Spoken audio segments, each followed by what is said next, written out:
How do you aim to keep your students' attention and engagement during online classes? Because we know with COVID and all of that coming in, people from around the world, we had to resort to online learning. But I know that as experienced educators, all of you all have some methods to keep the students attracted and to keep it going. So let's hear it from you, Mr. Matthew, or Mr. Matt, give us some insights. Yeah, I can. The most important thing is maintaining the curiosity of the students. And that happens on a personal level. So I need to connect with my students. And this is how you earn their trust. This is how you earn their, confidence in the first place. So next to that, of course, there are methodologies that we all use, right? Such as mixed media, gamification, breakout groups, or, opposite level match. It also depends on their level.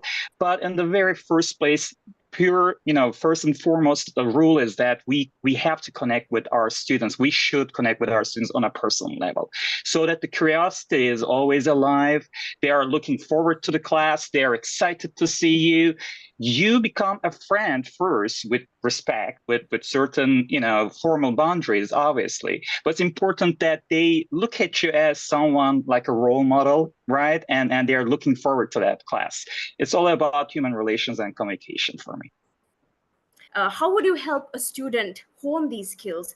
How would you encourage a student to come out of their comfort zone and to sort of mold their skills of speaking and the skills of listening?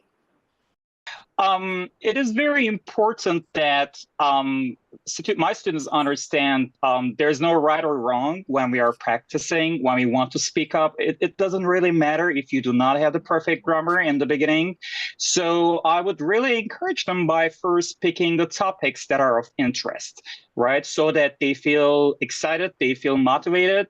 And apart from that, English has to integrate somehow to the everyday lives of each student. We shouldn't be basically limiting the learning experience in that 1 or 2 hours that we spend together per week. If I can identify what their interests are out of our class atmosphere so that they can maybe go and practice trying to have, small conversations with their friends even, or recordings that they can share in class that they can work on, basically listening and watching any TV shows, any movies, or any piece of music. These are all of the supplemental activities that they can do. But apart from everything, in my opinion, the very first shake that I would like to give them is like, don't be shy. Open up and feel free to say what's on your mind. There's no right or wrong. It's just a matter of feeling brave, feeling, hey, you can do this. It's the encouragement, it's the motivation. And from then on, whether it be speaking or listening or writing or reading, it can all be achieved. Thank you.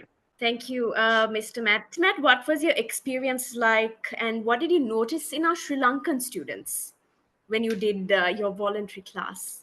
They were curious and they were chatterboxes. They were full of energy and activity. Like in many other cultures, you would really have to work, just like the examples we've given so far in terms of breaking the ice, encouraging the students.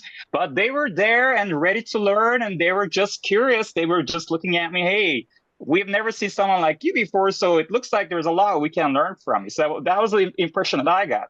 And then I use it to my advantage,